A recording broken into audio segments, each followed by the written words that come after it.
Hello everyone, আজকে আপনাদের সাথে আমাদের উইকেন্ড মর্নিং ব্লগ শেয়ার করব। তো ফার্স্টেই সকালে উঠে আমি আমার মেডিসিন নিয়ে নিচ্ছি। আমি রিসেন্টলি একটু সিক। বাই দ্য ওয়ে, আজকে হঠাৎ করে একটা কথা মনে হলো। আমাদের তো আসলে এখন আমরা দুইটা লাইফ লিড করি, একটা হচ্ছে সোশ্যাল মিডিয়া লাইফ আর একটা রিয়েল লাইফ। তো দুইটার কথাই বলি। আমরা কিন্তু সবসময় আমাদের লাইফের বেস্ট পার্টগুলোই মানুষদেরকে দেখাই। ফর এক্সাম্পল, গুছানো ঘর, হ্যাপি মোমেন্টস, ভালো খাবার, সব কিছু।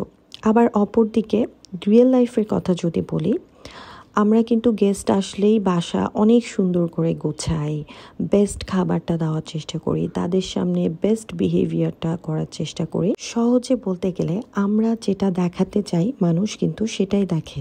নাওয়াডেজ কিছু কনসেপ্ট চালু আছে, যেমন picture perfect, Insta perfect. Trust me, perfection is the myth. No one in this world is perfect. প্রত্যেকটা মানুষের মধ্যে ফ্লজ আছে। ফ্লজ সহই মানুষ সুন্দর, ফ্লজ সহই লাইফ সুন্দর। অনেকেই আছেন যারা আমাকে ভালোবাসেন, আমার ব্লগ দেখেন, তারা আমাকে প্রায় আস্ক করেন, তোমার বাসা এত সুন্দর গুছানো থাকে কিভাবে? ট্রাস্ট মি, অলওয়েজ থাকে না। দেয়ার আর ডেজ, অ্যাকচুয়ালি ম্যানি ডেজ, যেখানে অনেক অগোছালো থাকে। তবে হ্যাঁ, আমি সবসময় চেষ্টা করি বাসা গুছিয়ে রাখতে, ক্লিন রাখতে। সত্যি কথা বলতে, আমি যখন বেশি ডিপ্রেসড থাকি তখন আমি পুরো বাসা ডিপ ক্লিনিং করি। Cleaning is a therapy for me. আমি যত ক্লিন করব তত আমার মনের ক্লাটার দূর হবে। এবার আপনাদের মনে হতে পারে ক্লিনিং কিভাবে মনের ক্লাটার দূর করবে। আপনি কি জানেন যে একটা হোম ক্লিনিং, অর্গানাইজিং আপনার মেন্টাল হেলথের সাথে সরাসরি জড়িত? একটা অগোছালো আনঅর্গানাইজিং ঘর আমাদের স্ট্রেস লেভেল হাই করে। আপনি খেয়াল করে দেখবেন, আপনার বাসা যদি অগোছালো থাকে তখন আপনার কাজে মনোযোগ দিতে পারবেন না। আপনি বুঝতেই পারবেন না যে কোন কাজটা থেকে শুরু করব। কাজ দেখে আপনার মাথায় আকাশ ভেঙে পড়বে, মনে হবে এত কাজ আমি কিভাবে করব। কিন্তু যদি আপনি রেগুলার এটা মেনটেন করেন, ক্লিনিং এবং অর্গানাইজিংটা, তাহলে আপনার কাজ অনেক সহজ হয়ে যাবে এবং আপনার সময়ও বাঁচবে।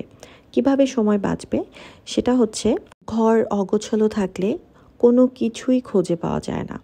আপনার প্রত্যেকটা জিনিসের একটা এক্স্যাক্ট প্লেস থাকতে হবে। আপনি যেই জিনিসটা যেখান থেকে নেবেন সেটা এক্স্যাক্ট সেই জায়গায় রাখবেন, তাহলে আপনার সময়টা নষ্ট হবে না, আপনার হ্যাসেল হবে না।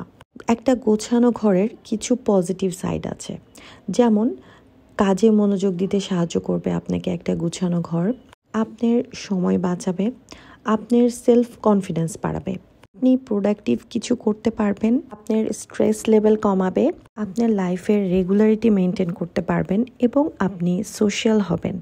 এবার আপনাদের মনে হতে পারে যে গোছানোর সাথে সোশ্যালের সম্পর্ক কী?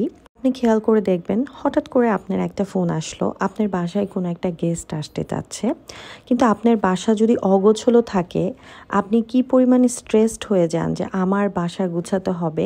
অথবা যদি আপনার অপশন থাকে না বলার, আপনি হয়তো বা বাসা গুছানোর ভয়েই না বলে দেন। সো আপনার বাসাটা গুছানো থাকলে একটা গেস্ট আসার সময় আপনার তেমন হ্যাসেল হবে না। আচ্ছা, আরেকটা মোস্ট ইম্পর্টেন্ট পার্ট বলতে ভুলে গিয়েছি। Cleaning and organizing is a lifestyle, is a part of your life. আপনাদের যাদের বাচ্চা আছে তারা রিলেট করতে পারবেন। আপনাকে দেখেই আপনার বাচ্চা শিখবে। সো সে যখন দেখবে যে বাসার সব কিছু একটা অর্গানাইজ ওয়েতে চলে, সেও কিন্তু গুছানো হবে। যে জিনিসটা একটা বাচ্চা ছোট থেকে তার বাসায় দেখে বড় হবে, সে বাচ্চাটা অবশ্যই কিছু হলেও সেগুলো শিখবে। আর এই বাচ্চাটাই বড় হয়ে একটা সেলফ কনফিডেন্ট মানুষ হবে।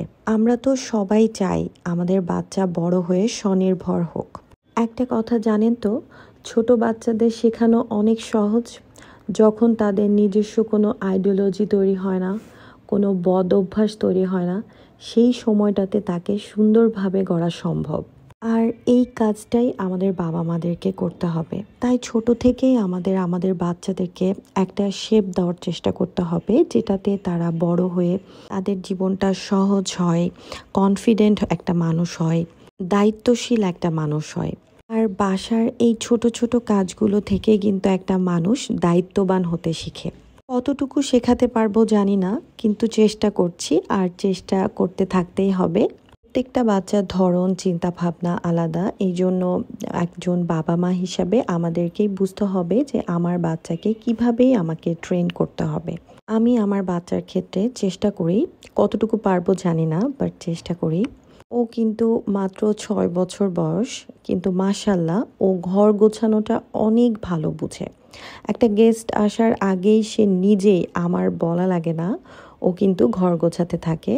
অথবা সকালে উঠে উইকেন্ডে, উইকডেজগুলোতে পারে না, ওর স্কুল থাকে, উইকেন্ডে কিন্তু ওর বেডটা ওই গোছায়। প্রথম প্রথম তেমন একটা পারতো না, বাট এখন করতে করতে দেখতেই পাচ্ছেন অনেকটা আয়ত্তে চলে এসেছে, এবং আমি এটাতে ইন্টারফেয়ার করি না। ওকে বলি তোমার বেড তোমার যেভাবে পছন্দ তুমি সেভাবে অর্গানাইজ করো। তো ওর মতো ওর পিলো ওর টয়েস দিয়ে ওর বেডটা অর্গানাইজ করে, এবং আসলেই অনেক সুন্দর করে এখন। মাশাল্লাহ, I am so proud of him. প্রথম প্রথম আমার ওকে এগুলো শেখানো লাগতো, বাট এখন ও আমাকে কাজ করতে দেখলে ও আমাকে হেল্প করতে আসে, সেটা যে কোনো কাজই হোক। যেহেতু অনেক ছোট, এজন্য রান্নার বিষয়টা পারে না, বাট আরও অনেক কিছু পারে। আমি ওগুলো আস্তে আস্তে আপনাদের সাথে শেয়ার করব। এর মাঝে আমি কেভানের নাস্তা ওকে দিয়েছি, আর এখন ওর নাস্তাটা ও নিজেই করে। আর আমি এই সময়টুকুতে একটু টিভি দেখতে দেখতে অথবা মোবাইল দেখতে দেখতে আমার ব্রেকফাস্টটা কমপ্লিট করি।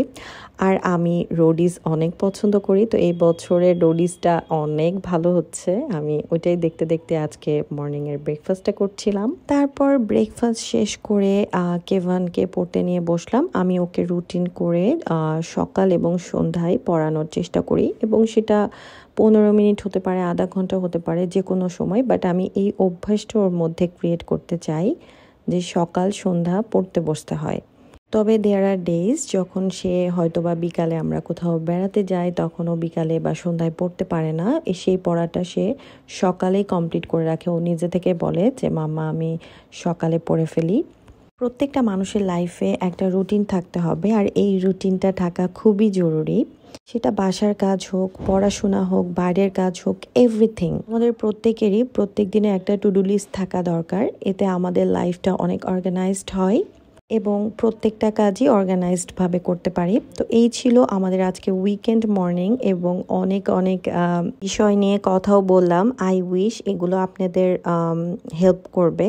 সো আজকের ব্লগটা এই পর্যন্তই। আল্লাহ হাফেজ, সবাই ভালো থাকবেন।